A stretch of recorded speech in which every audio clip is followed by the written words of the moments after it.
Welcome to this quiet space beneath the evening sky, where the breath softens and the heart begins to rest. Perhaps you're listening by candlelight or under the gentle glow of the moon, your body slowly sinking into stillness as the world outside turns silent. Here, in this moment, you are not expected to do anything, to fix anything, or to be anything more than what you already are. Just by arriving here, just by listening, you have already begun. Why does the mind feel so restless, even when we try so hard to find peace? Why do we exhaust ourselves chasing after love, acceptance, or approval only to feel more disconnected in the end? Many of us carry this quiet weight, the pressure to always be composed, to respond perfectly, to never show cracks. And yet, there are moments when we snap, when the smallest thing overwhelms us, when we overreact and then feel shame. But what if we told you this too is part of being human, and that you do not need to become someone else to be worthy of peace? You are enough, even in your confusion, even in your reaction, even in the parts you wish you could hide. Just by being here, breathing gently, you are coming home to yourself. And in this gentle return, something begins to shift, not through effort, but through presence. This video is a quiet journey, a companion for your night, your breath, your inner world. You can come back to it anytime you need to feel safe again. Maybe you're listening from New York, or Tokyo, or London, or a small town no one has ever heard of. Wherever you are, know that you are not alone. This space is shared by many hearts across the world. And if you feel called, you can share where you are listening from in the comments, or simply how your heart feels tonight. Sometimes, without even trying, just by letting words like these wash over us, we learn how to sit with ourselves. This is how meditation begins, not always in silence or posture, but in allowing ourselves to receive, and maybe, without realizing it, this very listening becomes your practice, your healing. Here at Zen Buddhism, we walk gently beside you, offering stories and reflections to soften the noise within. And tonight, we'll begin with the theme, letting go of overreaction, a path toward peace that doesn't demand perfection, only awareness. Now, let's begin.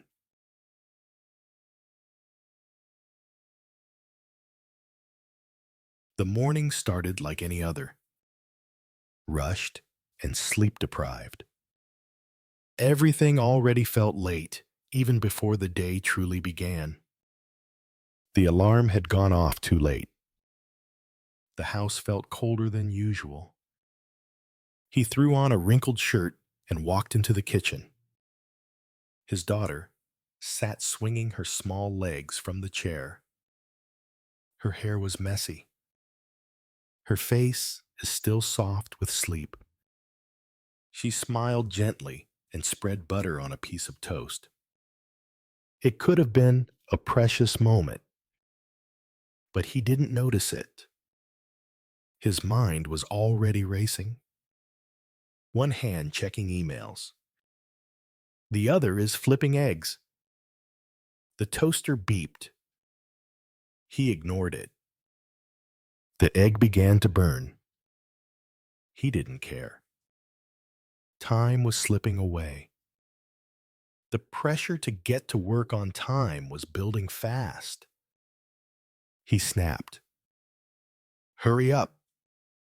We're already late. His daughter looked up, confused but quiet.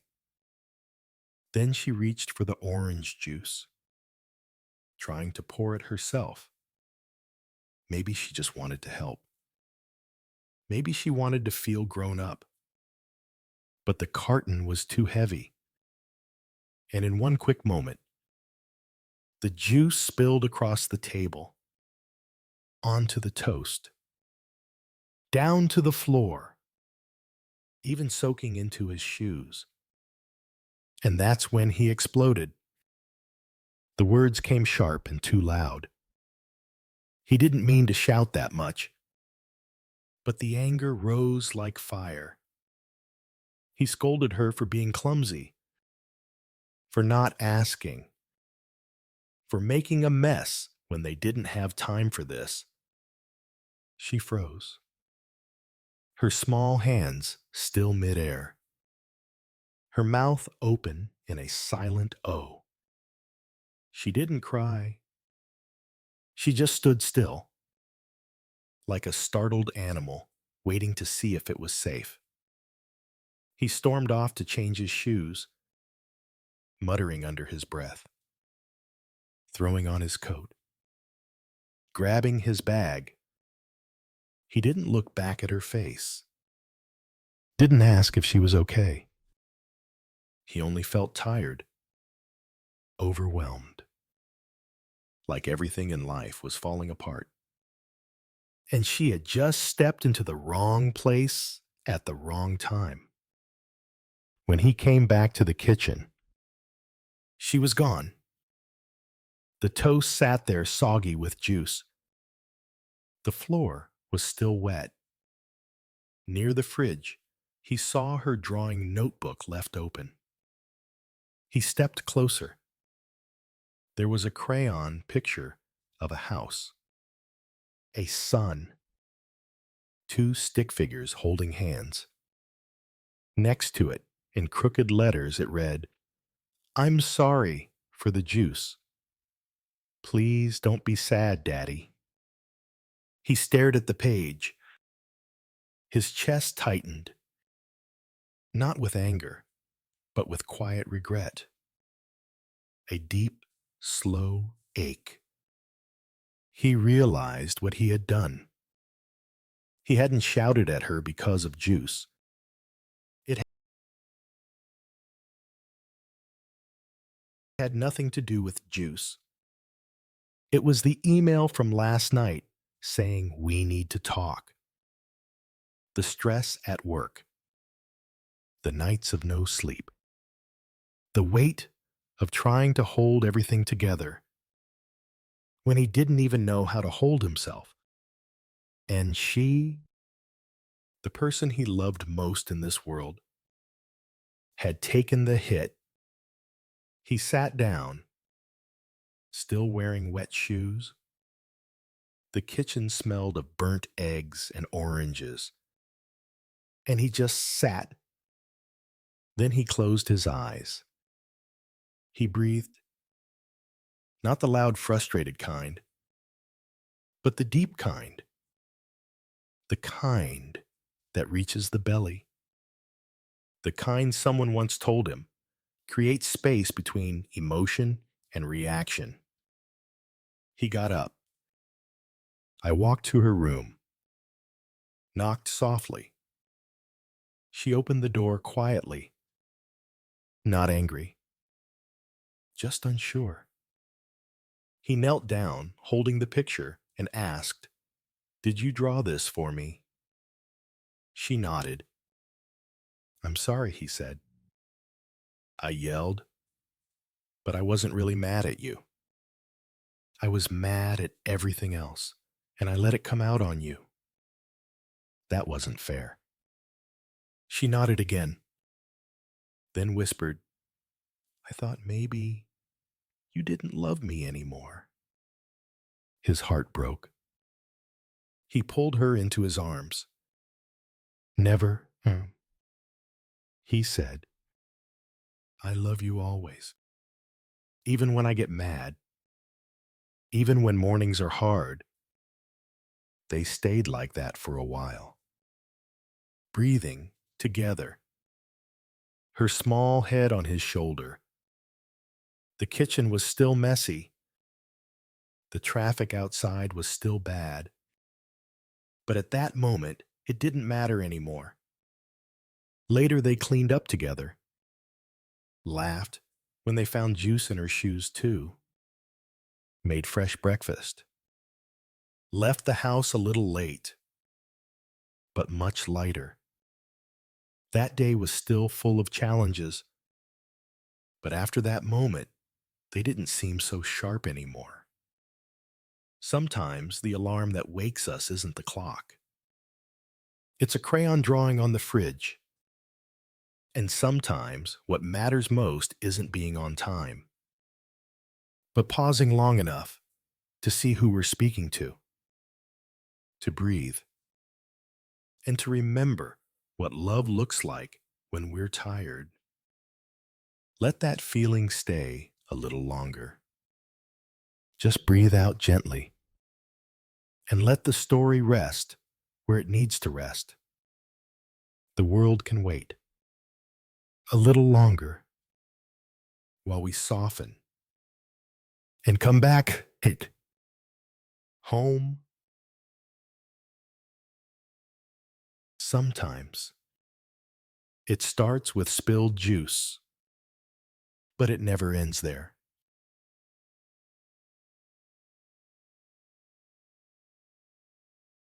If you are here right now, maybe your day felt like too much. Maybe things moved too fast, or emotions rose too quickly. Maybe you raised your voice, or maybe you said nothing at all. But inside, you could feel the tightness, the pressure, the sadness of trying so hard and still falling short. If that sounds familiar, know that you're not alone. We all have moments where love gets buried under tiredness, where stress speaks louder than kindness. But now, right now, you're here. And that means a part of you is already returning to softness, to presence, to love. So let's breathe together for a moment. Nothing to fix, nothing to change. Just let the breath come in gently through your nose and let it fall softly out through your mouth, like a quiet wave coming home. Again and again, you're safe to let go now. Let yourself imagine a small space of peace, maybe a cozy kitchen just after sunrise, maybe a quiet room with soft light touching the floor, somewhere simple, familiar, warm. In this place, there is no rush, no expectations, only a soft pause.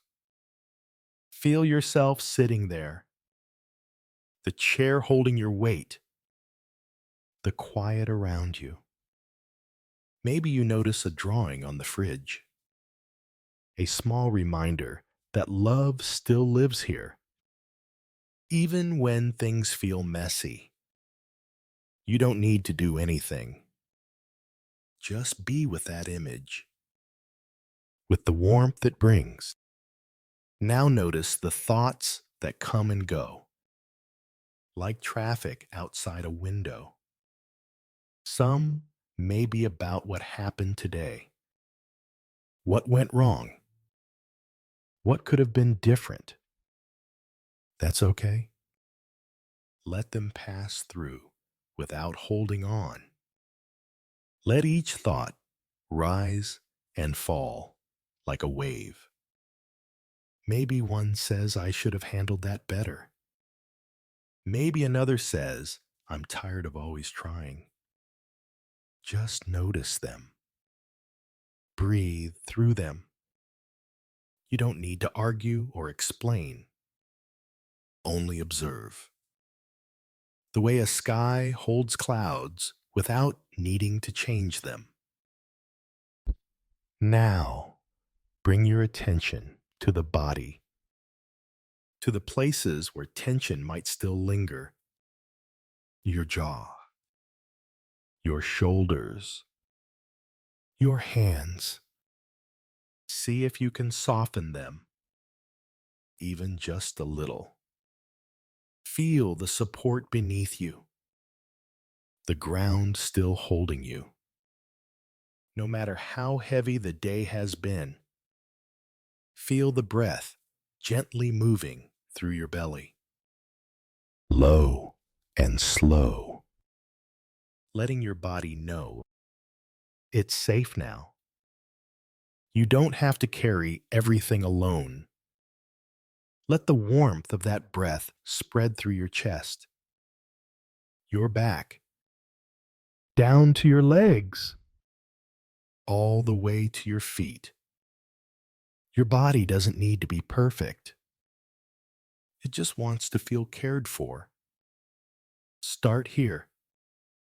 Now gently bring to mind a small truth. Even when I get overwhelmed, even when I make mistakes, I am still worthy of love. I am still learning how to be gentle with myself. I don't need to be perfect to be loved. I am allowed to pause, to breathe, to begin again. No moment defines me.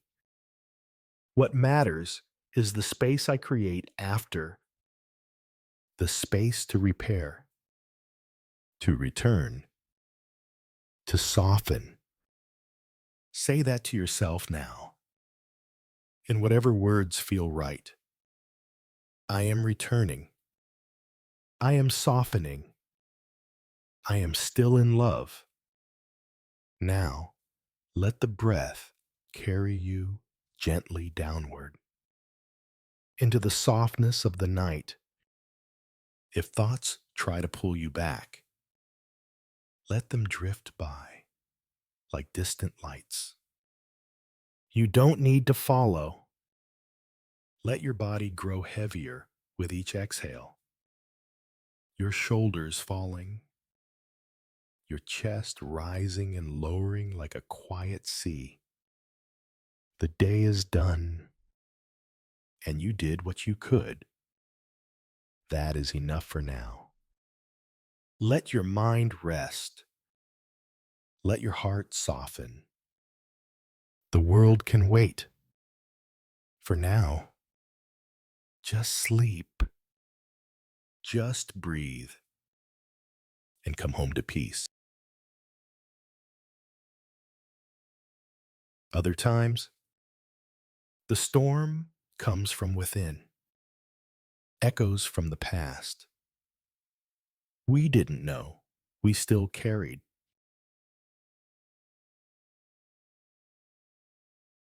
She had asked him once, then again, and again, to pick up his toys, the cars, the blocks, the crayons. All were still scattered across the floor like little reminders that no one was listening. He was still playing, making soft rocket noises, zooming through his own world, and she felt it rising in her again. That heat, that frustration. She was tired. The dishes were waiting. Her inbox was full. There were bills on the table, laundry in the basket, and the pressure in her chest felt like a balloon ready to burst. She asked again. Her voice is sharper now.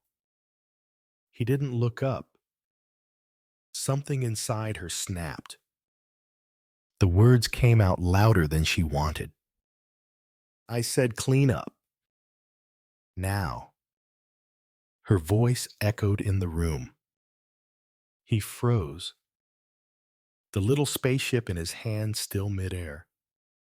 Slowly, he looked up at her, his eyes wide and confused. Then he dropped the toy and started gathering things without a word. But she saw him turn away. She saw the way his shoulders curled and how he wiped his eyes with the back of his hand. Something in that moment cracked. It wasn't his silence that hit her. It was the way he sat small, hunched, and quiet. Like he didn't just get told off, but like he was ashamed for simply being there. And then it came. A memory, as sharp as glass. She was 7 again. In a narrow hallway, her mother yelled from the kitchen. Something about shoes or noise or nothing at all. She remembered how her own body had curled inward, just like her son's. How her little hands had gripped the fabric of her shirt. How she had wanted to disappear. The memory took the air out of her lungs. She saw herself now, not just as a mother, but as a mirror. She had become what she promised herself she would never be. But it wasn't because she wanted to.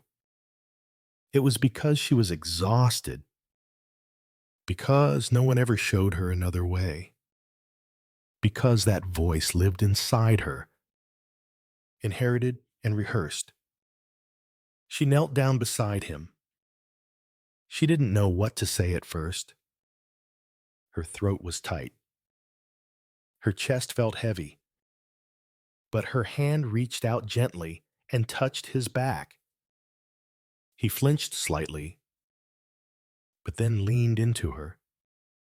Slowly, like a flower, uncertain of the sun. She breathed in, then out. She let the quiet sit between them.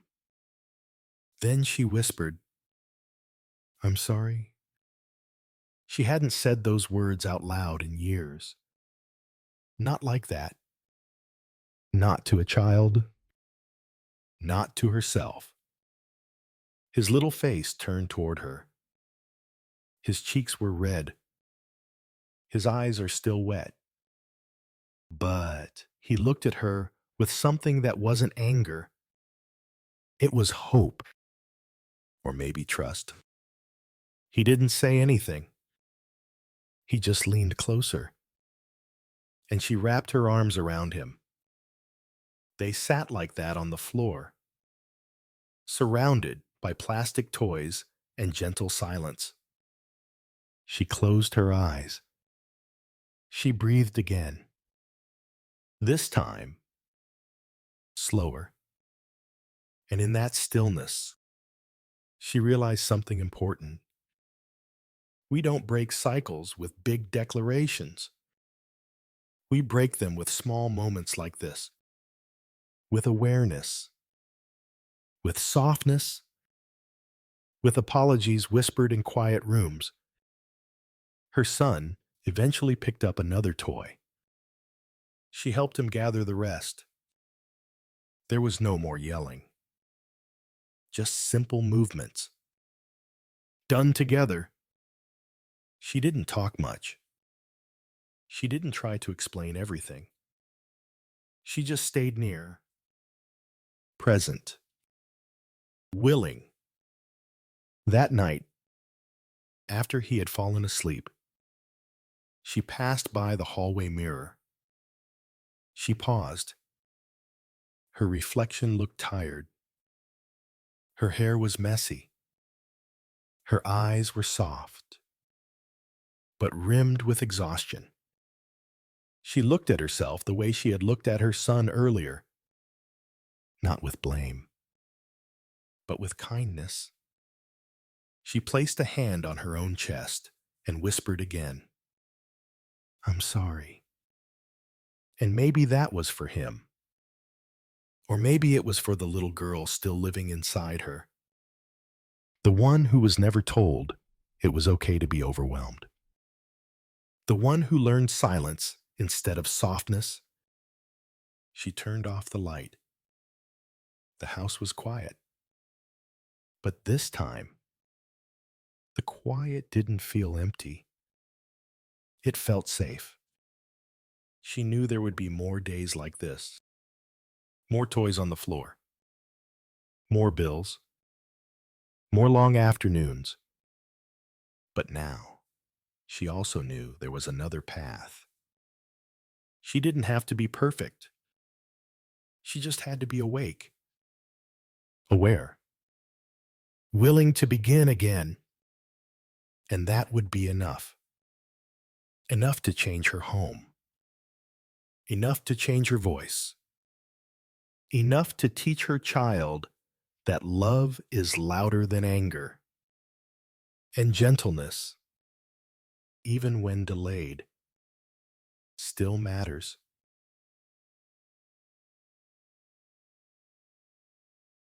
Take a moment to find stillness, not because you have to, but because some part of you is quietly asking for it.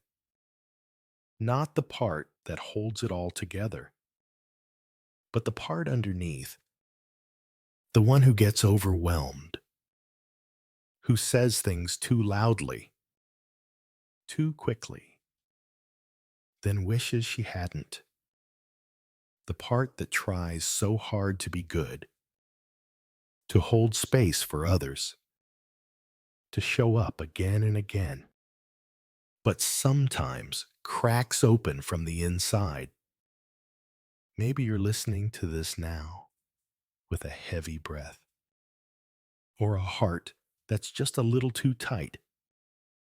Maybe you've said something today you didn't mean. Maybe you've reacted not because you're bad, but because you're tired, stretched thin, or simply repeating something you once received. It's okay to be here just as you are. You don't need to fix anything right now. Just notice your body and gently allow it to soften. Let the tension across your shoulders loosen just a bit. Feel the air entering through your nose, cool and steady, and leaving just as slowly. Feel your spine settling deeper into whatever is holding you now. Safe, steady, without judgment. Now picture a small room, not perfect, not silent. Perhaps there are toys on the floor, a half-folded blanket on the couch, a cup left on the table. And in the middle of it all, there's you, standing, breathing, maybe still holding a trace of frustration or regret. Now imagine a little version of you walks into that space. Not your child, but your own younger self, the child you once were. The one who didn't always know the right thing to say. The one who sometimes made mistakes, or was misunderstood, or who longed to be seen without being corrected. Let yourself see that child clearly. Maybe she's confused. Maybe she's scared. Maybe she just wants someone to kneel down and say, I'm here and I see you. Slowly walk toward her in your mind and offer no explanation, no teaching, no fixing, just presence. Place your hand on her back if you wish. Feel the warmth of connection. Now imagine gently saying to her, I'm sorry I didn't always know how to hold you with kindness. I'm learning. Watch her soften a little as she hears you. And now return to yourself in the present.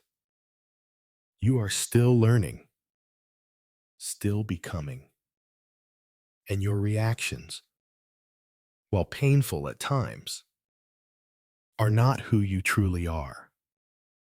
They are echoes, old rhythms, nervous systems trying to protect something tender. When you catch yourself snapping or raising your voice or feeling out of control, it doesn't mean you're failing. It just means something inside is reaching out, something asking to be heard.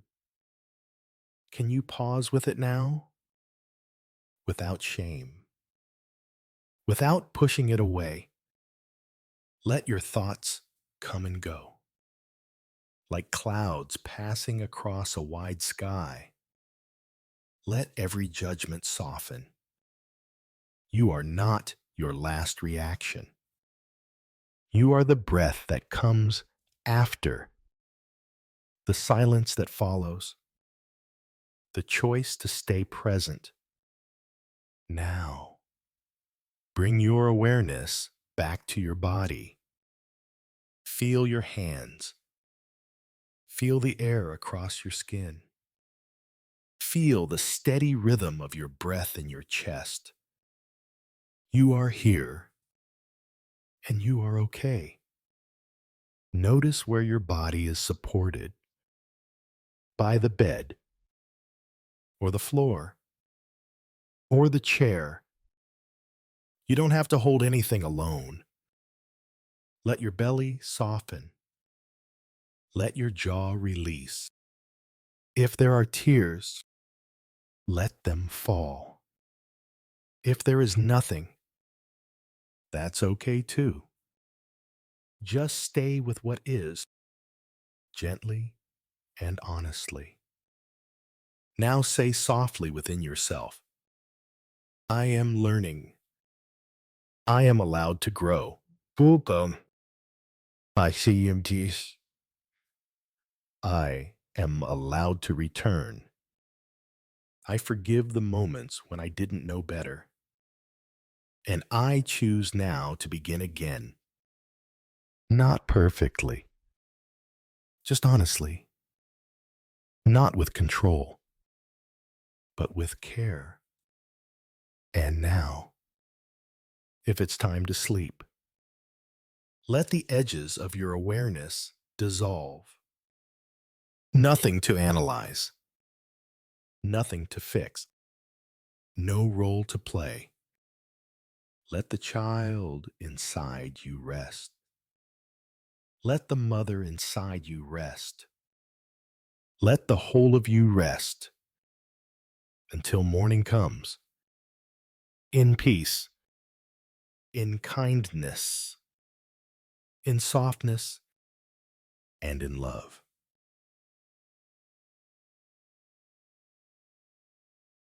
He came home later than usual that evening, not because of traffic, but because he needed time to sit alone in his car and breathe before walking through the door.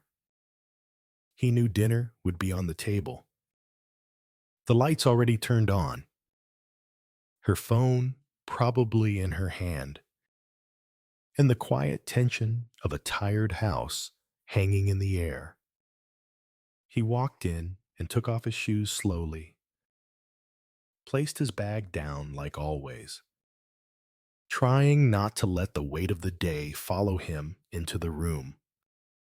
She looked up briefly and said, "You're home," then turned her eyes back to the screen. Then after a pause, she added, "You know, we can't keep living like this. Your paycheck isn't enough. We need more." He didn't say anything. Not right away.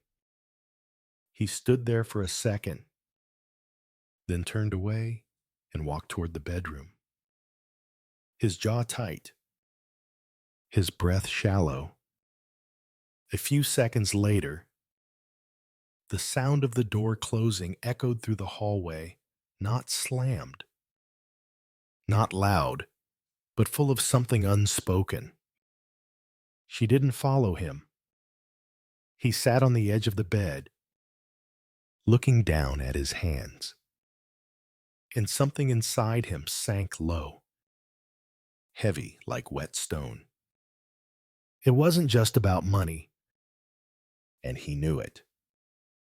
It was about a quiet pain that had built up over time, like drops of water wearing down rock. He thought of all the times he'd tried taking on extra shifts, fixing things around the house, making sure the car was running, walking their daughter to school in the morning when she was too tired. But somehow, none of that seemed to matter when money entered the room. He didn't yell that night, didn't argue.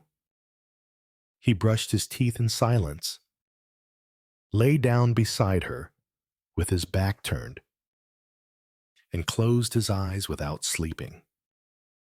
The days that followed felt distant. He went to work, answered emails, made small jokes with coworkers. But something in his chest felt out of place, like a drawer that wouldn't quite close.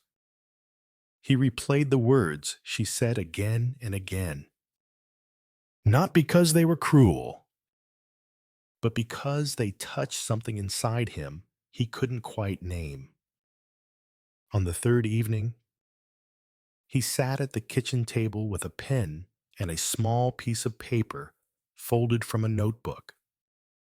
He stared at the blank page for a long time before writing anything. And when he did, the words didn't come out angry. They came out quiet, slow, simple. "I know I don't make a lot of money," he wrote, "and I know that makes things harder, but I need you to know that's not why I got upset. I didn't feel mad about the money. I felt like I wasn't good enough. Like nothing I do matters if I don't earn more. And that hurt more than I could explain in the moment." He paused, let the pen rest in his hand, then added, "I'm not writing this to blame you. I'm writing it because I want us to understand each other without shouting." He folded the paper gently, placed it in a small envelope, and set it on the counter near her coffee mug. That morning, he left before she woke up. She saw the envelope when she came into the kitchen, sleepy-eyed, hair messy, the kettle still cold. At first, she thought it was a bill. Then she recognized his handwriting. She opened it slowly.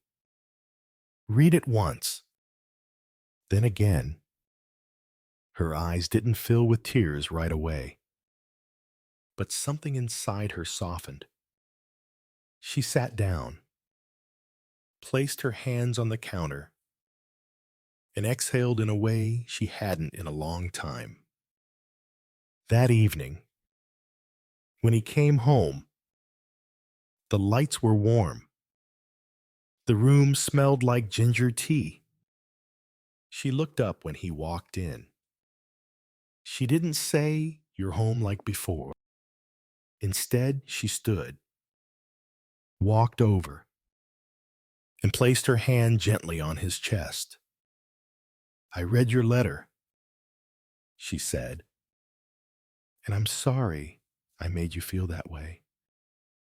He didn't answer right away, just nodded, then wrapped his arms around her waist, letting the silence say the rest. That night, they didn't fix everything, but they sat together a little longer, spoke a little softer, and somewhere in the quiet, they began to find each other again, not through arguments, not through solutions, but through something far more fragile: honesty without defense, tenderness without pride. And maybe that was the beginning of a different kind of conversation, one where pain wasn't ignored, but held, not with answers, but with care. You've made it here, to this quiet moment, and that is already enough. There's no need to fix anything right now, no need to explain or prove. Just come as you are. Perhaps tonight you're carrying feelings you haven't yet named. Maybe a small comment stayed with you longer than expected. Maybe it wasn't about what was said, but how it made you feel. Unseen. Unseen. And unappreciated. Like you were not quite enough. If so, you're not alone. And you don't have to push that away here. This is a space where we meet what is real, gently. Now close your eyes if you haven't yet, and begin to imagine yourself standing in a small, quiet room. There is a single window open, and through it, you feel a soft breeze on your face. You are standing still, and in your hands is a letter. A letter that says what your voice couldn't. It holds a truth you've carried inside. A gentle truth. Not to hurt, but to be understood. Imagine reading it slowly. Imagine letting each word soften something in you. Not because it changes what happened, but because it honors how deeply you feel. Now, allow the image to fade and just watch what arises in your mind.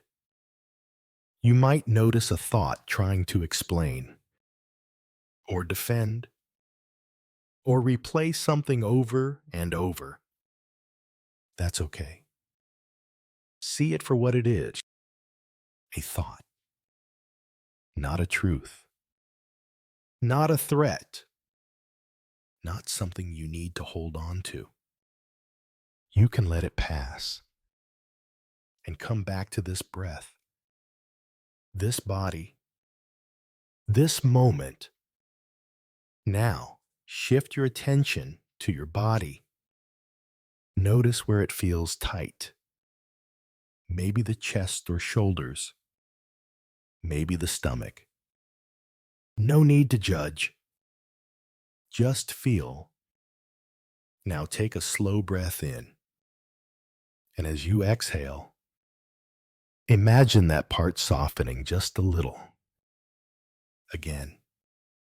Breathe in and out, feeling yourself become more grounded, More here. Notice the surface beneath you, how it supports your weight. Notice the air on your skin, the rhythm of your breath. Let your body be heavy. Let it be still. Let it be safe. Now, bring your hand gently over your heart, if that feels right, and say softly in your mind, I am allowed to feel. I am allowed to speak gently, even when I am hurt. I am allowed to take up space, even in my quietness, even when others don't understand. I am still whole. I am still enough. Let those words echo slowly, not as a mantra to force, but as a truth that wants to be remembered. Maybe for the first time in a while, you don't have to carry what others can't see. You don't have to shrink to be loved. You are already worthy, as you are. And now, as the mind grows quieter and the breath slows, imagine each thought waving goodbye for the night. You can return to them tomorrow if you need to, but not now. Now, you are allowed to rest, allowed to drift. Nothing left to solve, nothing more to hold. Only this breath, this stillness, this deep, gentle knowing. You are safe here. You can let go. You can sleep.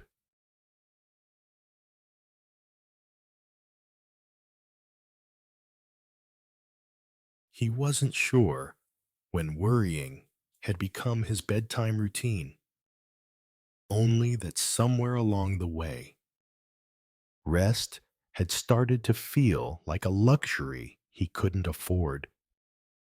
The room was quiet, the old kind of quiet he used to know as a child, filled with the hum of the refrigerator downstairs and the slow creak of wood as the house settled into night. He was staying at his mother's house for the weekend, a short visit, just to bring the kids and check in on her. But now the children were asleep. His mother, too, and he lay in the dark, staring at the ceiling, unable to stop his thoughts from spinning. He was 38 now, a small business owner, a man who signed papers and made payroll and smiled at clients with confidence. But lying here in his childhood room, on a mattress too soft for his back, he didn't feel like a man at all. He felt like a boy pretending to be brave. The loan he had taken last year was starting to burn. The expansion hadn't gone as planned. The numbers didn't lie. And even though he told himself it was temporary, that he would find a way through, the weight of it had begun to press into his chest at night like a slow stone. He turned onto his side, then onto his back, then curled inward again. But nothing quieted the noise inside him. What if it all falls apart? What if I can't give them the life they deserve? What if I end up being the father who promised too much and delivered too little? He sat up slowly, rubbing his face, staring at the faint glow coming from beneath the door. It was past midnight. He wasn't planning to go anywhere. Just not lie there, So he opened the door gently and stepped into the hallway. His feet patted against the old wooden floor. Still familiar after all these years, something pulled him toward the kitchen. Maybe instinct, maybe memory. And there it was, the small stove light still on, casting a soft warmth across the room. The stool next to the stove hadn't moved. Still old, still sturdy, still with that little scratch along the leg where he had once crashed his bike into it as a child. And suddenly, he saw it, not in front of him, but in his mind, clear as if it had just happened. His father, sitting exactly there, facing the stove, not speaking, not moving much, just sitting. He had been maybe 16, coming downstairs to grab something, and found his dad alone in the kitchen, lit only by that same dim light. At the time, he had thought it was strange. Why just sit there? Why not turn on the TV or go to bed? But now, standing here all these years later, with the same tightness in his chest, the same thoughts chasing themselves in circles, he understood something different. His father must have been carrying his own invisible burdens. Not once did he ever hear him complain, never heard him shout at the sky or curse the future. No, his father had been a quiet man, steady, with hands that worked and eyes that watched. And now he understood. That silence hadn't been emptiness. It had been presence. It had been a way of holding pain without letting it spill onto everyone else. He sat on the stool and let the silence wrap around him. Not every fear needs to be solved in the middle of the night. Not every question has an answer ready to give. Sometimes you just need to sit like this and let the stillness be your company. He thought about the nights his father must have stayed awake like this, staring into the shadows, listening to the same creaks, wondering how to pay the bills, how to be strong for everyone. And never once did he see him fall apart. Maybe he had. But in silence, in private, in places like this, in moments like this, his heart softened. There was no advice to remember, no big speech from the past to draw on, just the image of a man, quiet in the face of uncertainty, doing what needed to be done, one step at a time. He breathed in deeply, feeling the night settle around him. The worry hadn't vanished. The problems were still real. But there was something different now, a small shift, like a door quietly opening. He didn't need to control the whole future tonight. He didn't need to outrun fear. He just needed to sit with it, not panic, not run, not fill the silence with noise. Just be here. Just breathe. Just remember that the people before him had faced storms too. And they had done so not with noise, but with steady hands, calm eyes, and quiet hearts. He imagined his father there beside him, not saying a word, just nodding slowly, the way he used to. That was enough. That was love, too. And in that moment, a peace arrived. Not loud, not final, but real. He stood up slowly, the stool creaking beneath him, turned off the light, walked back to his room and lay down again. Not because everything was fixed, but because he was no longer fighting the night. He was no longer trying to outrun his fear.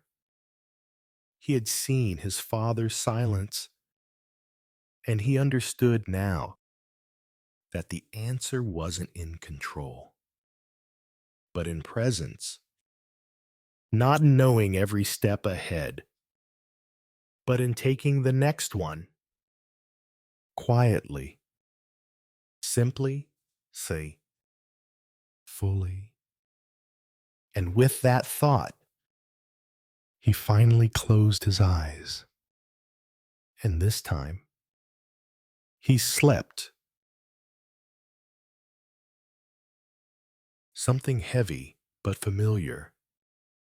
Perhaps it's the worry about tomorrow's meeting, or how to pay that bill, or how your children will grow up in this uncertain world.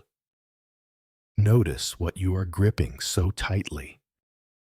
And now gently imagine setting it down beside you, not throwing it away, just placing it down. As if you are saying, I will return to this later, but for now, I rest. Let that image stay with you.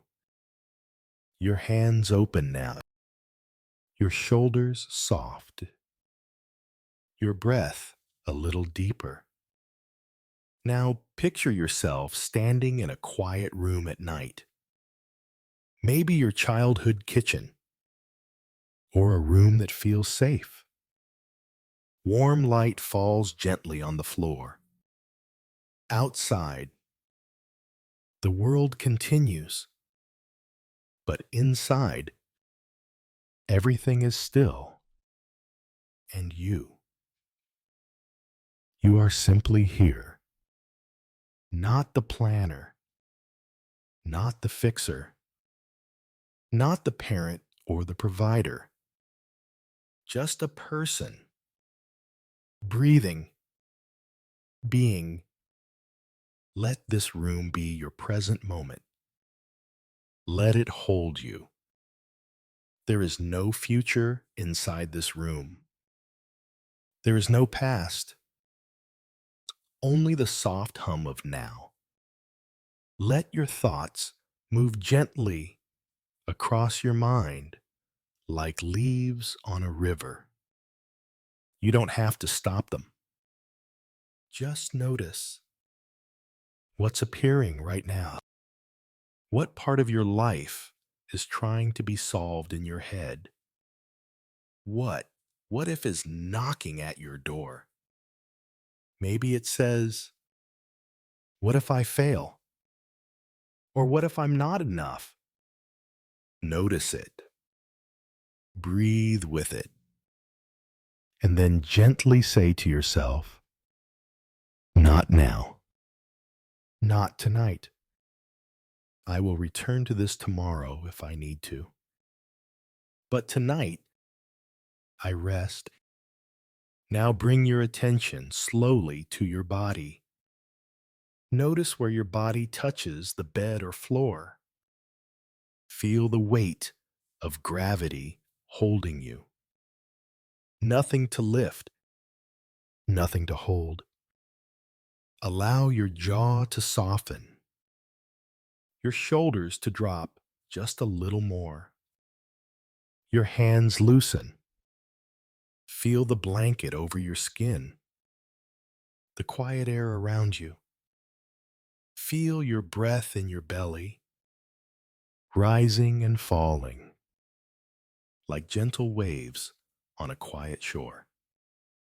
There is no rush. There is no demand. Your only job now is to be here.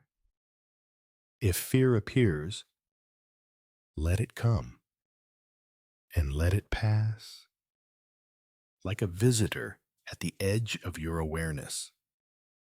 Say it gently. I see you, but you do not have to lead tonight. Tonight, I choose rest. Tonight, I choose trust. You can say this softly to yourself. I am here. I am safe. I am allowed to let go. I do not have to control what hasn't happened yet. I do not have to carry the weight of every possible tomorrow. Not tonight. You are allowed to rest even if everything is not finished. You are allowed to sleep even if the future is uncertain. You are allowed to breathe even if your heart is still learning how to trust. Let these truths sink into your body, as if your nervous system is listening too, not just your mind. And now, slowly, begin to let the edges of awareness blur. Thoughts may still come, and that's okay. Let them pass like clouds. Let your body grow heavier, as if sinking into a warm ocean, no longer needing to swim. You can float. Allow your breath to guide you toward sleep. You've done enough for today, and tomorrow will come when it's ready. For now, let your mind rest in quiet darkness. Let your heart rest in soft silence. Let sleep come. Like a kind friend, nothing more to hold, nothing more to plan. Only this breath, only at this moment, only this peace.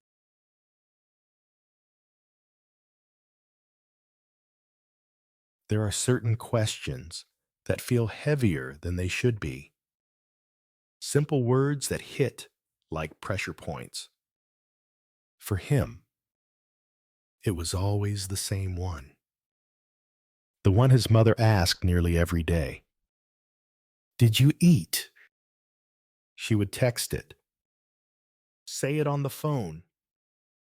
Ask it when she saw him in person. Sometimes it was the first thing out of her mouth. Sometimes it was the only thing. And every time, it made his chest tighten. It felt like an intrusion, like someone watching over his shoulder, like she didn't trust that he could care for himself. He would reply with one word, or not at all. Sometimes he would snap, say things like, I'm not a kid, or why do you always ask that? And feel a strange heat in his face afterward. He didn't think of himself as an angry person. But somehow, those little questions brought out something sharp. He believed it was about space, about wanting room to breathe. But deep inside, he also carried something else. A quiet resentment he hadn't looked at too closely. Maybe it came from old times, when she used to fuss over him too much, when love felt more like control. Maybe it came from never really saying what he needed. and resenting that she didn't guess. The days went on, and the question kept coming, and he kept answering with coldness. One evening, while he was driving home, he missed her call. The next morning, he found out she had fainted. Nothing dramatic, but enough to need a night in the hospital for observation. He visited briefly, sat beside her as she slept, and said very little. The room smelled like antiseptic and dim light. Her phone was on the table, screen dark, still on silent. He picked it up, unlocked it the way she'd shown him once, and opened their text thread without thinking. There it was, lined up like a string of pearls. Did you eat?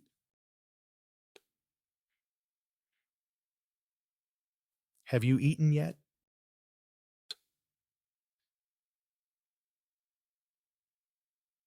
Don't skip meals.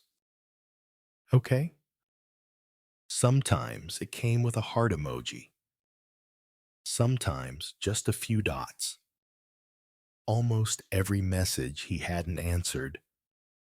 Some were weeks apart. Some only days.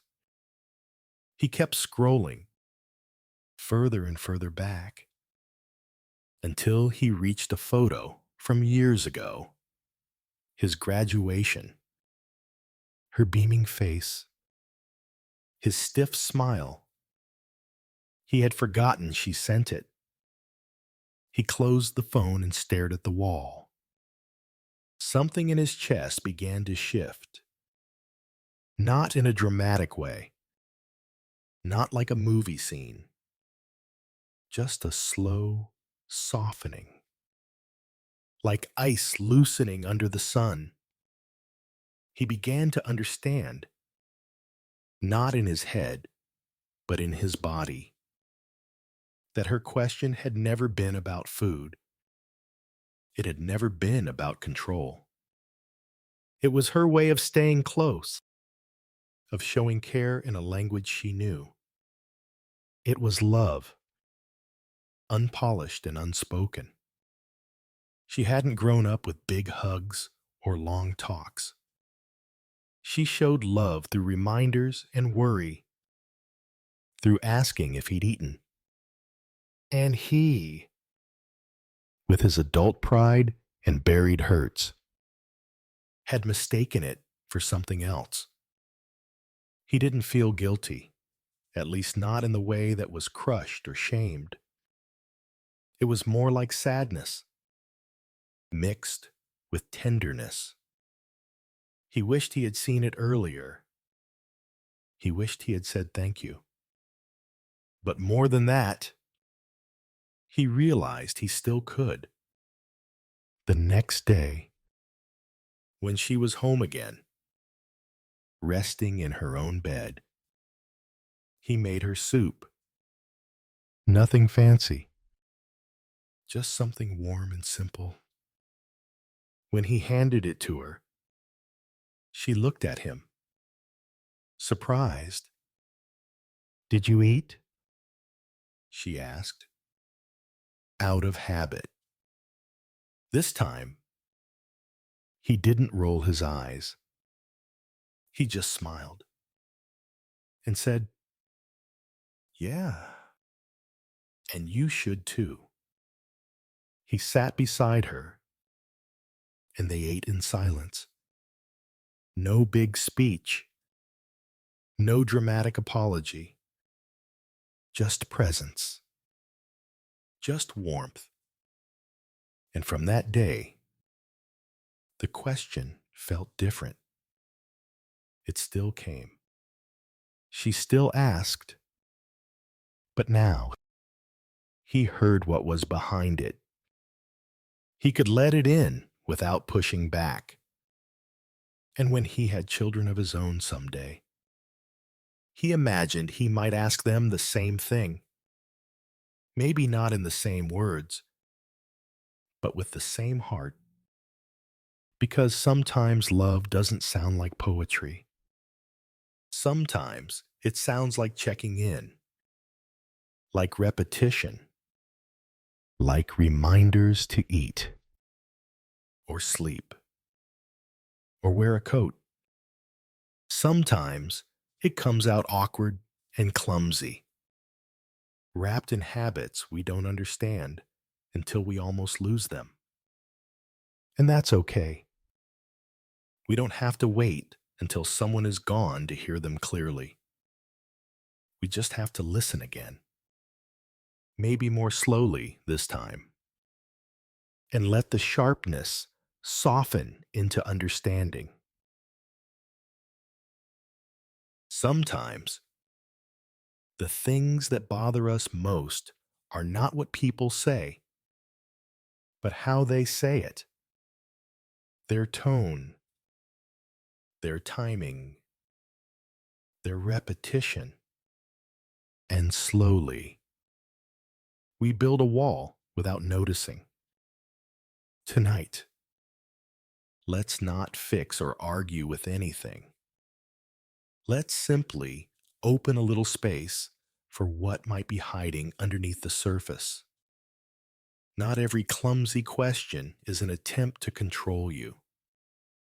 Not every repeated reminder is about doubt. Maybe, just maybe, it's care. And maybe you've been pushing it away because no one taught you how to receive it gently. Begin here with the breath. No judgment, no pressure, just noticing. Breathing in. Feel the coolness of the air enter your body. Breathing out. Feel your shoulders fall just a little. Nothing more needs to happen right now. Now, imagine a moment when someone reached out to you in a way that felt irritating. Maybe they asked again if you had eaten. Maybe they reminded you of something you already knew. Let yourself see it without explaining, without defending. Imagine their voice, the slight worry behind their question, the soft edge they didn't show in their words. But maybe it was there. Behind the awkwardness, behind the habit. Picture their face now. A little older than you remembered. A little more tired. And yet, still showing up.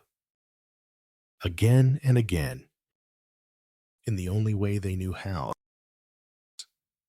Now notice what your mind is doing. Are you feeling guilt? Or shame? Or frustration? Let those thoughts rise and fall. Like waves that do not need to be stopped. Just let them be. Now slowly bring attention back to your body. Feel your feet, your legs, the points where you touch the ground or the bed. Notice your spine, your chest, your belly, your breath. These are all here with you. In this moment, you don't have to earn stillness. It's already yours.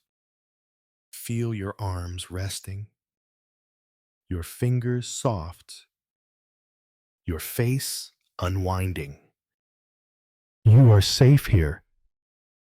Now gently remind yourself, I don't always know how to receive love when it comes in a shape I don't expect, but I'm learning.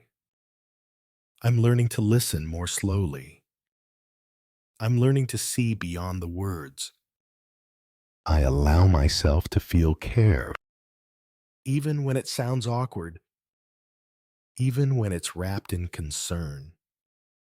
I allow love to reach me, even if it is quiet, or clumsy, or late. Let these words rest in your body, like a warm blanket across your chest. There is no need to hold your thoughts anymore. If they return, greet them with kindness, then let them pass. The night is here now, holding you, asking for nothing, offering rest. You have done enough for today. Now, there is only breath and warmth and stillness. Drift slowly into the place where you no longer need to understand anything, where nothing is expected of you. Sleep deeply, kindly, out, gently.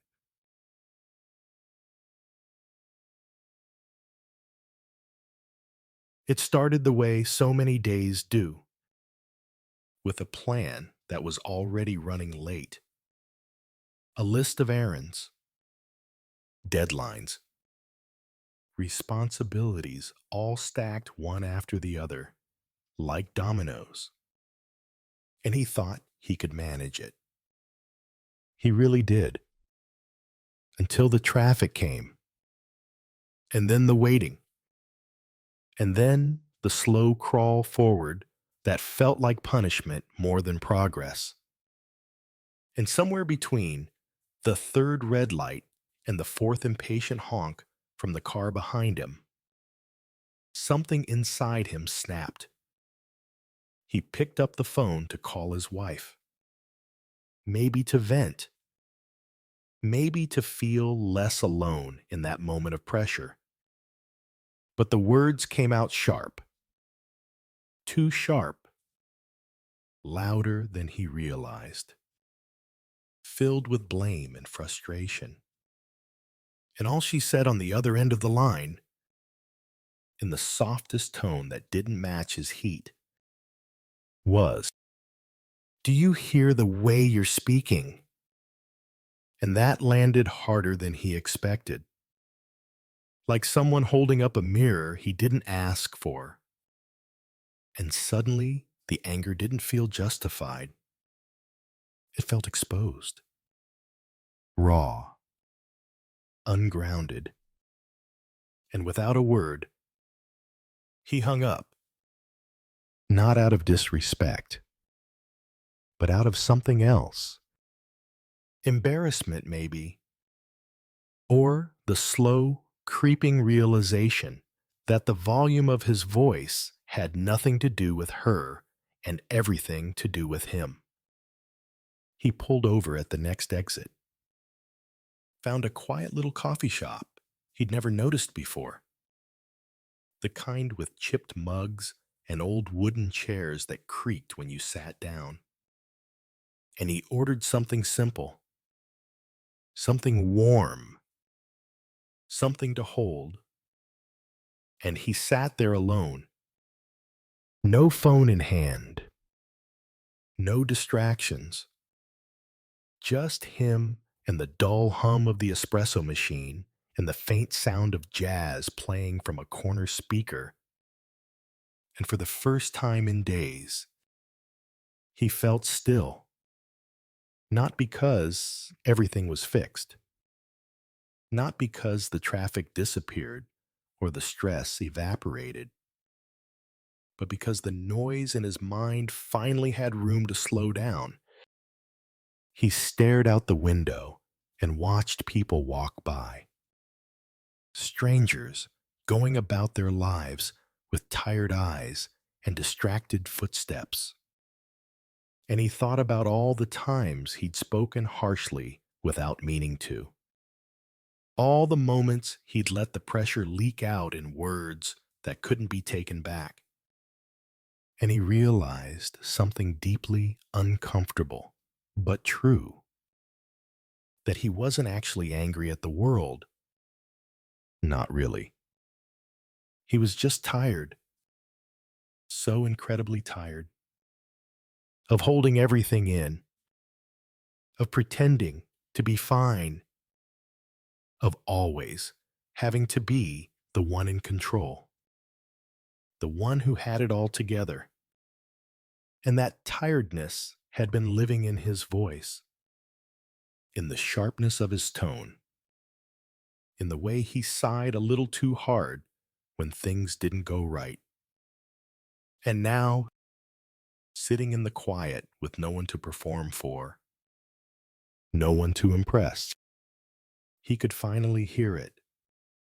Not the noise of traffic or the clatter of cups, but the aching sound of his own body asking for rest, asking for a pause, asking to be handled with more care. He thought about calling his wife back, not to defend himself, but just to say thank you for pointing out what he couldn't see in the moment, for loving him enough to stay calm when he didn't. And he didn't need to explain all of this right now. Maybe he wouldn't even have the words, but he knew that something shifted in that coffee shop. Something small but real, like a breath being taken, fully for the first time in days.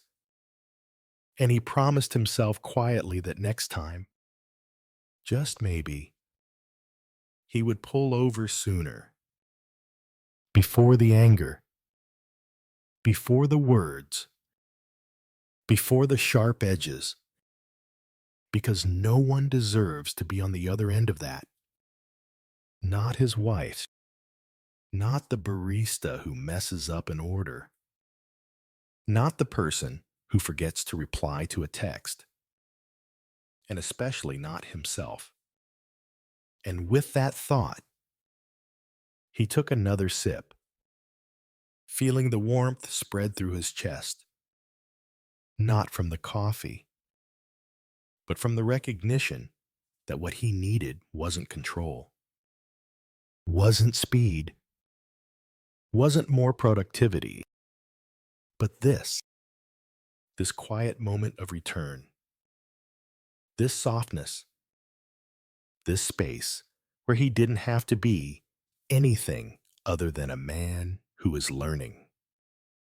Slowly, how not to shout through his pain, but to sit with it instead.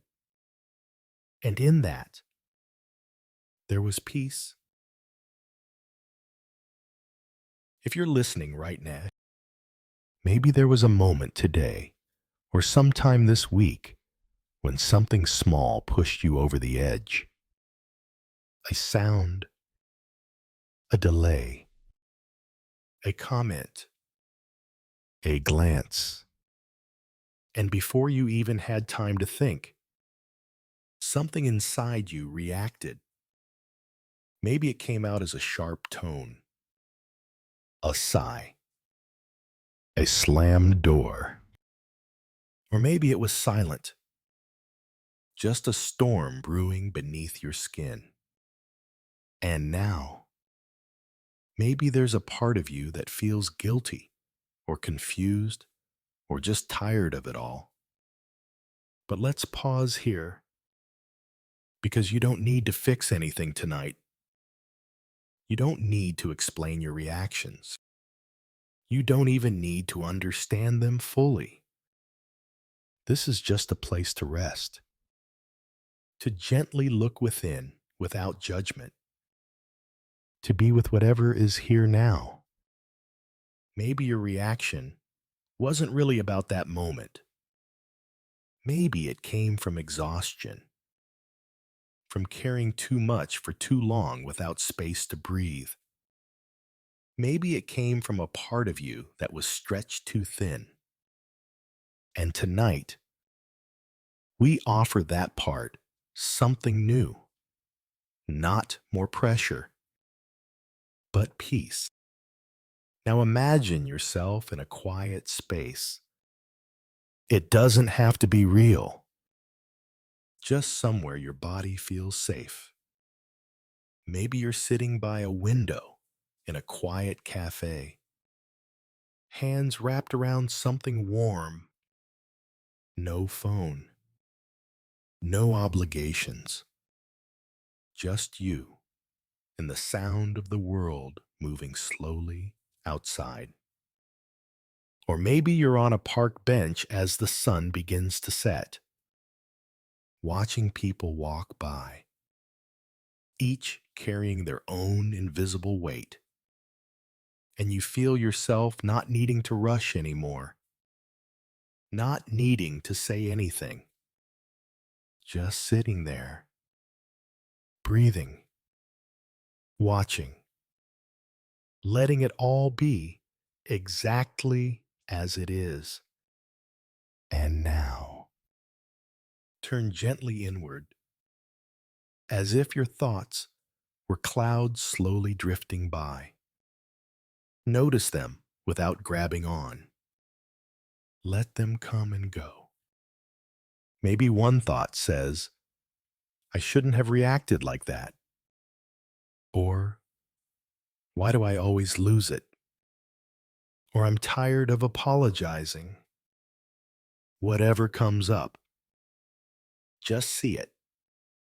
Name it softly if you like, and let it float past. No need to fight. No need to fix. You are not your thoughts. You are the one noticing them. Quietly, kindly, patiently.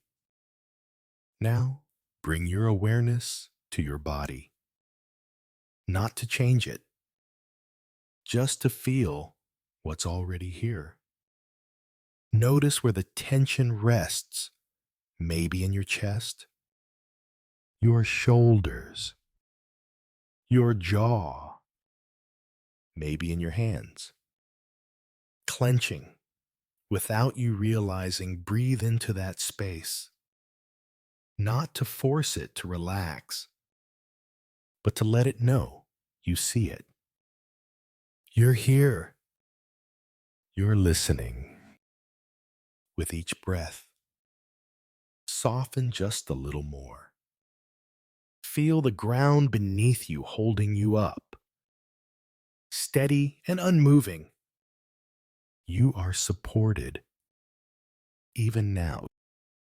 And as you rest here, you can begin to offer yourself a quiet truth. It's okay that you reacted.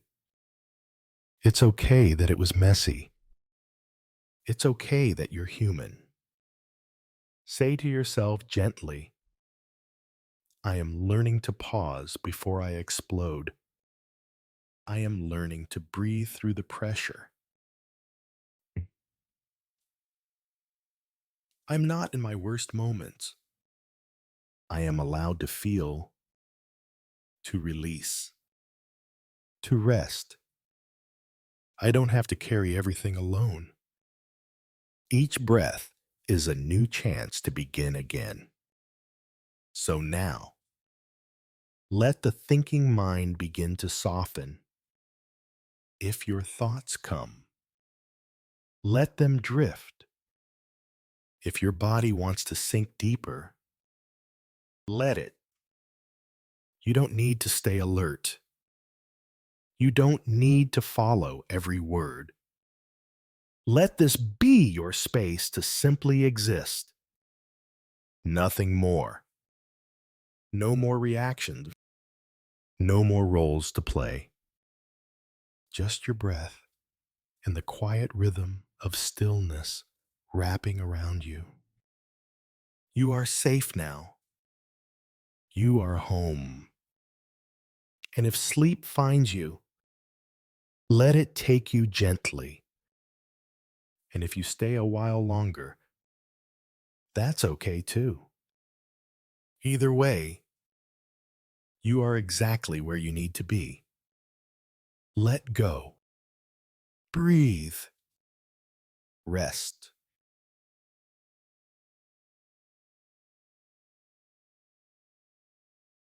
She had always been the kind of person who read between the lines, not just in books, but in text messages, in silences, in the way someone breathed at the end of a sentence. Maybe it was the way she was raised. Maybe it was a tender part of her nature. But even the smallest words could echo loudly inside her chest. When she started dating again, after a long time alone, she promised herself she would be more grounded, more balanced. But of course, healing never happens all at once. One evening, after a sweet afternoon walk and dinner together, she messaged him something simple, something light. He responded with just one word. Okay. That was it. No emoji. No extra words. Just that flat, closed syllable. Okay. Her heart, which had been relaxed just moments before, suddenly felt tight. Her mind began to spin. Had she said too much? Did she seem too eager? Was he pulling away already? Her stomach sank, and her breath felt shallow. She reread their previous messages again and again, trying to spot the shift. Something must have changed. Something must be wrong. That night, she couldn't sleep. Every quiet moment brought more questions. What if he was bored? What if he regretted dating her? What if she was once again too much, too sensitive, too deep, too everything? The old stories whispered in her mind, stories of being overlooked, of feeling invisible, of trying too hard just to keep someone's interest. Stories that had nothing to do with this man, but still lived inside her body. The next morning, she didn't want to seem needy, but the weight inside her had grown too large to ignore. So she asked, gently, carefully, "Hey, last night when you said okay, were you upset?" He paused, looked confused for a moment, then smiled. "Oh, that. I was driving. Just wanted you to know I saw your message. Sorry if that felt cold. Just didn't want to text too much while on the road." And that was it. No hidden message. No rejection. No loss. Her face flushed, both in relief and in quiet embarrassment. All that pain she had felt, all that storm she had built inside, it had come from within, not from him, not from reality. At that moment, she saw herself with fresh eyes. How quick she was to fill in silence with fear. How fast her heart clung to the past, mistaking this calm new man for someone who had hurt her before. She realized she wasn't reacting to the message. She was reacting to the old wound it touched. That awareness didn't fix everything instantly, but it softened something in her. She breathed out slowly, letting go just a little. She saw him not as someone to soothe her old pain, but as a man simply doing his best, sending a quick message while keeping his eyes on the road. And she saw herself not as someone broken, but someone still learning, still growing. Later that evening, she sat quietly with herself. No phone, no questions, just her and her breath. She placed a hand on her chest, the same place that had clenched with worry the night before, and she whispered inside, I'm safe now. Not everything needs to mean something. Not every silence is a goodbye. Something in her began to trust again, not in him, not just yet, but in herself, in her ability to pause, to feel, to not let every old wound dictate the meaning of this new moment. She smiled, thinking of how many messages in life had felt like okay, how many times her heart had overreacted, when all it needed was presence, not proof. She knew now that healing wasn't about never feeling triggered. It was about noticing the trigger and choosing not to follow it blindly. It was about asking gently, breathing deeply, and letting the present reveal itself before the past jumps in. And so, she kept going, not perfect, not numb, but more aware. She still felt things deeply. She still noticed small changes in tone, in timing, in words.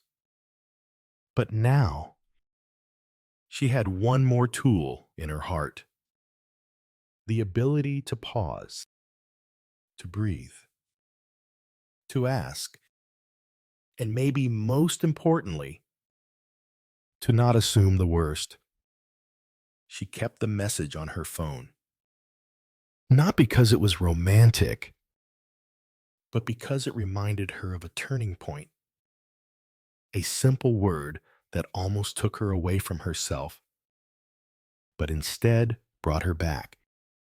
Okay, 3 letters, a whole lesson, a quiet beginning. If you are listening to this right now, maybe you too have felt the sting of silence, the quiet tension that rises when someone gives you less than you expected. Maybe it was a short reply, a sudden pause, or a tone that felt too cold, and your heart tightened before you even understood why. Take a moment now to just be here, not to solve anything, but to feel what is true. Breathe in, slowly and gently. As you breathe out, let your shoulders drop. Let your body begin to soften. We are not here to fix the mind, only to watch it kindly. Breathe in again. As you do, notice the way your thoughts may still be moving, and that's okay. In this practice, we are learning to sit beside them without letting them carry us away. Now gently imagine a moment when you felt unsure. Maybe someone responded briefly or didn't respond at all. Maybe your mind started writing stories, imagining rejection, disappointment, abandonment. Let that moment come gently into your awareness, not to relive it, but to witness it with new eyes. Inhale, and as you exhale, whisper inside, I see you. Fear, you can be here too. Now picture yourself sitting with that moment, the way you might sit beside a child who's scared of something not real. You don't need to argue with the fear, only to be present with it. Inhale softly and exhale fully, as if releasing the tension that builds when you try to control what others feel, what others say, what others mean. Now take a breath and begin to notice the thoughts that come up. Observe them like clouds in the sky. Some may say I'm being ignored. Others might say they don't care. Just watch them float through without needing to grab any of them. Let them come and go. Your only job now is to breathe and notice. Inhale deeply and feel the cool air coming in. Exhale slowly and feel the warmth of letting go. Now bring your attention to your body, to the way it sits or lies against the surface beneath you. Feel the support underneath you and let yourself be held by it. Soften your jaw. Release your tongue from the roof of your mouth. Relax your shoulders and feel the weight of your arms. Breathe into your chest. Feel it rise and fall with ease. Now feel your belly gently expand with the inhale and soften with the exhale. There is nowhere you need to be right now. Nothing to prove. Nothing to figure out. Only at this moment, only this breath. Bring your hand gently to your heart. If that feels comfortable, notice the warmth, the quiet rhythm underneath your palm. And now say to yourself, inside or aloud, I am safe, even when I feel unsure. I am worthy, even when others are silent. I am enough, even when I don't have answers. I release the need to read between every word. I come back to what is real. I'm back now. I allow space for things I don't understand. And I rest in the truth that I can handle this moment. Inhale deeply one more time. Feel your entire body filling with calm. Exhale slowly, as if sending away the noise and the guessing. Now, let your breath find its own pace. Give yourself permission to rest. You've done enough for today. Your thoughts may still rise from time to time, but they don't need you to chase them. They can pass like clouds in a soft evening sky. You don't have to decide anything now. You don't have to fix how you feel. Your only task now is to rest, to drift slowly and gently toward sleep, with a heart that is learning to be soft and steady. Even when the world feels unclear, you are here. You are safe. You can rest now.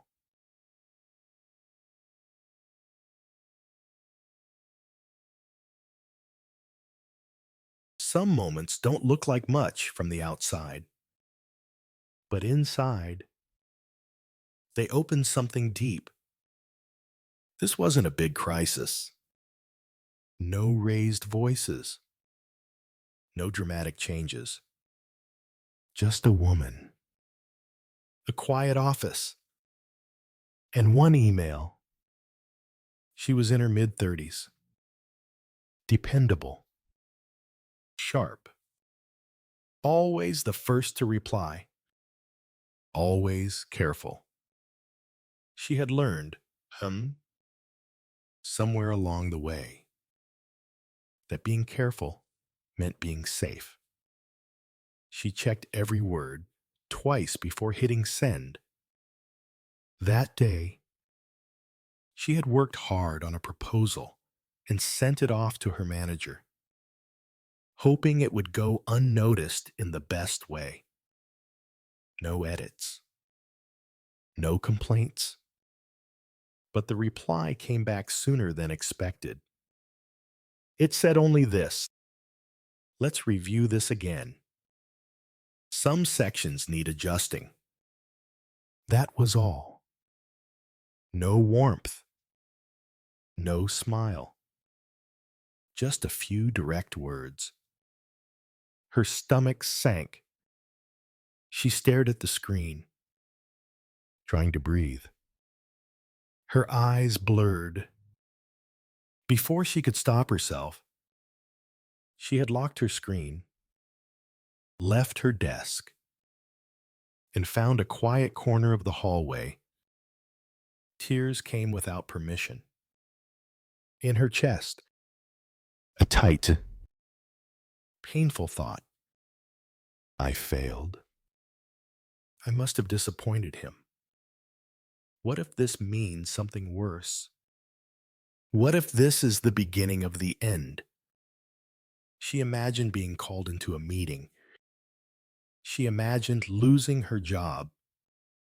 She imagined the quiet, hard conversation she would have to have with her partner. The shame, the panic, the fear of not being good enough. Her heart was racing. Her mind was loud. And still, nothing had actually happened.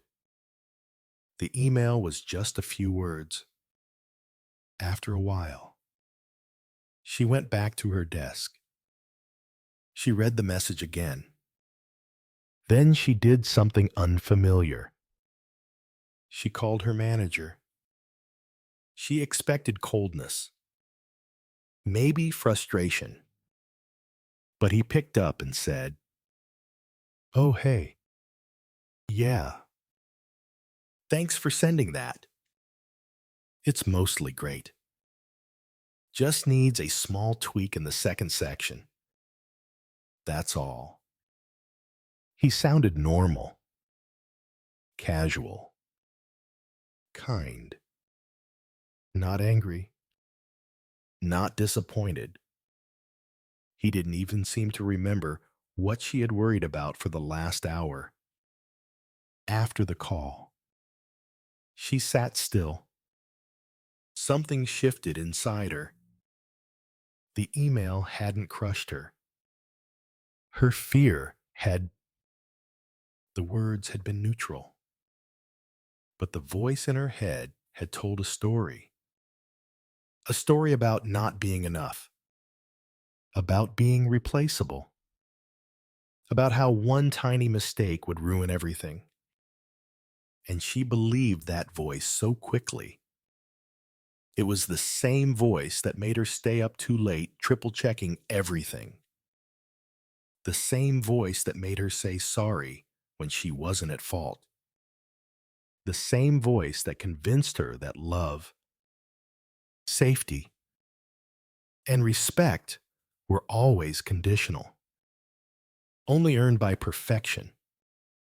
She had thought that anxiety came from people, from bosses, from deadlines, from the outside world. But maybe the pressure had always been inside. Maybe it was an old belief, carried for too long, that if she wasn't perfect, she wasn't worthy, that if she made a mistake, the ground would fall out from under her, that small things would always grow into disasters. And now, in this quiet moment, with nothing urgent to fix, she saw it clearly. The email didn't break her. Her expectation to never get one like it did. She didn't need to control every response. She didn't need to chase approval like oxygen. What she needed was to soften, to meet herself kindly when fear showed up, to notice when the old story played again, and to choose gently not to believe it. She wasn't perfect, but she was human. She was trying. And sometimes that was enough, more than enough.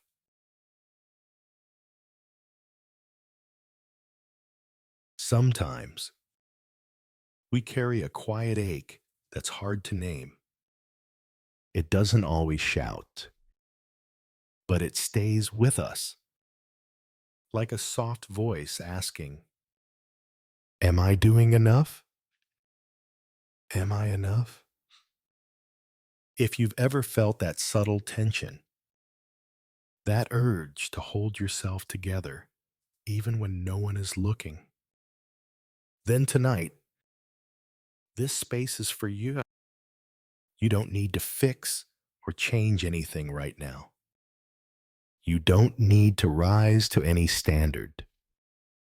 There is nothing to become and no one to impress.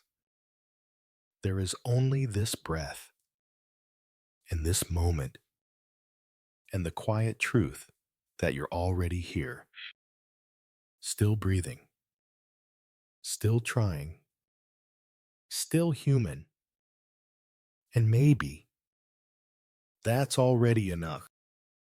Now, gently let your eyes soften or close completely if that feels right to you. Allow your shoulders to drop just a little and take a breath in. Not a big breath, just enough to notice you're alive. And as you breathe out, feel the permission to let something go. We'll begin with a simple image. Picture yourself standing near a calm lake at dusk. No one is around, just you. The surface of the water is smooth, like glass, reflecting the sky in soft purples and grays.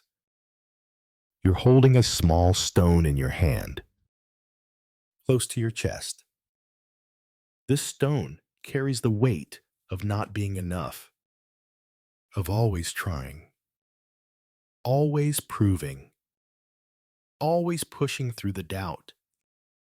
Feel its weight, not to judge it, but to witness it, to acknowledge that this feeling has lived in you for some time. Now look at the water again. Notice how still it is. And gently, when you're ready, let the stone drop into the lake. Watch the ripples move outward, slow, wide, until they fade. Nothing breaks, nothing shatters, just a quiet letting go. And now, feel your breath again. Feel how your chest rises and falls, how your belly moves. Even in your most uncertain moments, your breath has never left you. It keeps showing up, like you. Even when you don't feel perfect, you keep showing up. Let's sit with that for a moment. not being perfect, and still being here. Now gently bring your attention to the thoughts that come and go. Maybe a voice says, "You should have done more today." Maybe it brings up that one thing you forgot or wish you'd said better. Just notice that voice. It is not the enemy. It's only one part of your mind, trying to keep you safe. But you are more than that voice. You are the awareness that hears it. And tonight, that awareness is choosing kindness. Return now to your body. Feel the shape of your body wherever you're resting. Feel the weight of it being held by the bed or the floor or the couch. Feel the outline of your hands, your legs, your back. You don't have to understand every feeling tonight. You don't have to solve anything. Just allow your body to be here, supported, trusted, alive. Now quietly say to yourself, maybe I don't need to be perfect to be enough. Maybe I can rest even with unanswered questions. Maybe I'm not broken, just human. And maybe that is already more than enough. Take one more gentle breath in and breathe out slowly. Let everything soften. The need to be right, the tension in your chest, the thoughts trying to push through. For the next few moments, you don't need to try. You don't need to hold yourself up. Let your body do what it knows how to do. Rest. Drift. Let go. Imagine you're floating now, not up, but in, deeper into yourself, into silence, into something steady and kind. Your breath becomes slower, your heart quieter. The voice of not enough becomes a whisper. And then, even that fades. You are safe now. You are loved. You are here, and you can rest.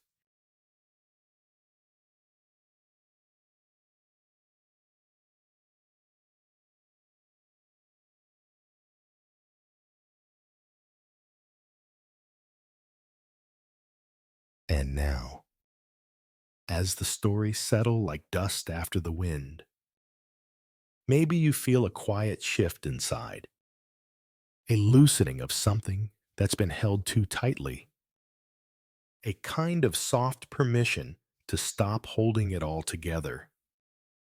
You've listened, you've reflected, and without even realizing it, you've practiced the most gentle kind of courage, staying with your own experience without needing to fix or judge it. So let's take one more step together. Not forward, but inward, into the stillness that has always been waiting beneath your reactions, beneath your defenses, beneath the long list of things you thought you had to be. Take a slow breath in and let it go. Feel how even your exhale holds you, like a gentle wave returning to shore. There is nothing left for you to do. No one. You have to be. Not tonight. Your worth is not measured by your productivity, or how calm you appear, or whether you got it all right today. You are not your reaction, not your worry, not even your thoughts. You are the one noticing all of it. And that awareness, soft, quiet, and steady is enough. Now bring your attention to your body. Notice how it has carried you. Even on the days when you felt heavy, even through moments of panic or doubt. Notice the back of your head resting, the weight of your arms, the softness in your face. Let your eyes relax, your jaw unclench, your shoulders drop just a little more. And with every breath, imagine you are sinking like a pebble through a clear, quiet lake, sinking down and down into rest. You don't have to hold your breath here. You don't have to hold anything. The world can wait. The noise will still be there tomorrow. But this moment, this breath, belongs to you. You are not late for anything. You are not behind. You are not broken. You are simply tired. And you are allowed to rest. Sometimes we think we can only relax when everything outside is calm. But peace is not something you wait for.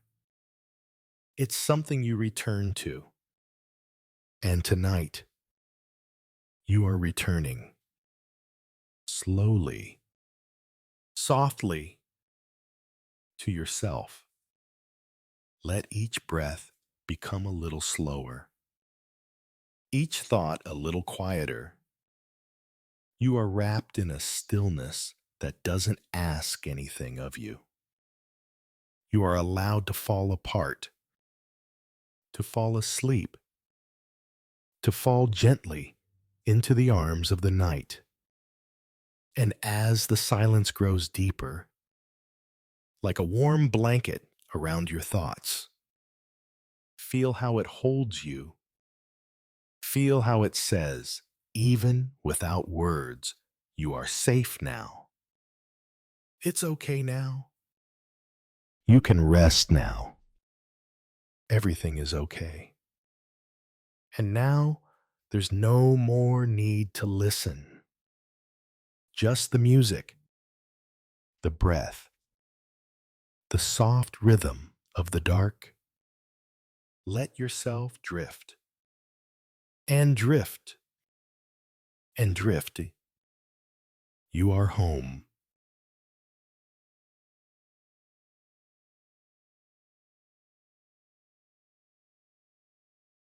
And now, as the stories settle like dust after the wind, maybe you feel a quiet shift inside, a loosening of something that's been held too tightly, a kind of soft permission to stop holding it all together.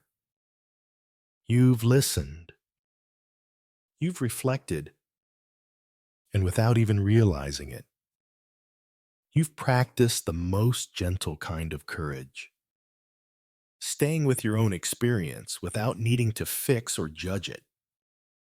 So let's take one more step together. Not forward, but inward, into the stillness that has always been waiting beneath your reactions, beneath your defenses, beneath the long list of things you thought you had to be. Take a slow breath in and let it go. Feel how even your exhale holds you, like a gentle wave returning to shore. There is nothing left for you to do. No one. You have to be not tonight. Your worth is not measured by your productivity or how calm you appear or whether you got it all right today. You are not your reaction, not your worry, not even your thoughts. You are the one noticing all of it, and that awareness, soft, quiet, and steady, is enough. Now bring your attention to your body. Notice how it has carried you, even on the days when you felt heavy, even through moments of panic or doubt. Notice the back of your head resting, the weight of your arms, the softness in your face. Let your eyes relax, your jaw unclench, your shoulders drop just a little more. And with every breath, imagine you are sinking like a pebble through a clear, quiet lake, sinking down and down into rest. You don't have to hold your breath here. You don't have to hold anything. The world can wait. The noise will still be there tomorrow. But this moment, this breath, belongs to you. You are not late for anything. You are not behind. You are not broken. You are simply tired. And you are allowed to rest. Sometimes we think we can only relax when everything outside is calm. But peace is not something you wait for. It's something you return to. And tonight, you are returning slowly, softly, to yourself. Let each breath become a little slower, each thought a little quieter. You are wrapped in a stillness that doesn't ask anything of you. You are allowed to fall apart, to fall asleep, to fall gently into the arms of the night. And as the silence grows deeper, like a warm blanket around your thoughts, feel how it holds you. Feel how it says, even without words, you are safe now. It's okay now. You can rest now. Everything is okay. And now there's no more need to listen. Just the music, the breath, the soft rhythm of the dark. Let yourself drift and drift and drift. You are home.